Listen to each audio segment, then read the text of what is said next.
জুলাই গণঅভ্যুত্থানে ঢাকার যে কয়েকটি পয়েন্টে সবচেয়ে বেশি ছাত্র জনতা শহীদ হয়েছেন তার মধ্যে উত্তরা অন্যতম।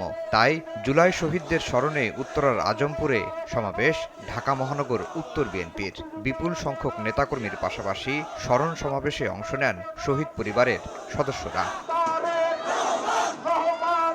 ফ্যাসিবাদ বিরোধী কোনো দল যেন আওয়ামী লীগকে ছাড় না দেয় সে অনুরোধ জানান গণঅভ্যুত্থানে শহীদের স্বজনরা। আওয়ামী লীগের বিরুদ্ধে আপনারা শুধু বিএনপি নয়, এনটি যারা আওয়ামী লীগ আছে সবাই একটি প্রশ্নে আপনারা ঐক্যবদ্ধ থাকবেন। আমাদের শহীদ সন্তানরা এই দেশের গর্ব, এই দেশের সাহস, এই দেশের অহংকার। সেই অহংকারকে আপনারা কেউ দুমড়ে মুচড়ে ভেঙে ফেলবেন না। সমাবেশে প্রধান অতিথির বক্তব্যে বিএনপির মহাসচিব বলেন, শহীদদের আত্মত্যাগের বিনিময়ে পাওয়া নতুন বাংলাদেশে আওয়ামী লীগকে রাজনৈতিকভাবে নিশ্চিহ্ন করতে পারলেই সম্পূর্ণ ফ্যাসিবাদ মুক্ত হবে দেশ। এই দেশকে বদলাতে হবে। আমাদের যে সমস্ত শাসকেরা, আওয়ামী ফ্যাসিস্টেরা, হাসিনারা যা আমাদের দেশকে ধ্বংস করেছে তাদের প্রতি ঘৃণা তৈরি করে।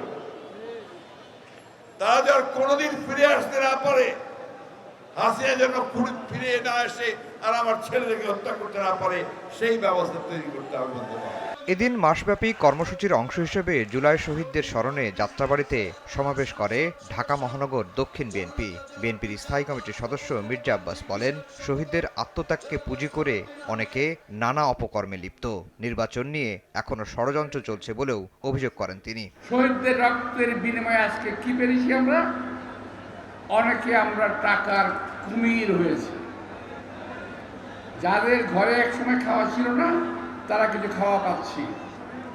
আপনারা মনে রাখবেন, এই অন্যায়ের বিনিময়ে যা অর্জন করছেন, তা যারা আপনারা ভক্ষণ করছেন, পান করছেন, শহীদদের রক্ত পান করছেন আপনারা।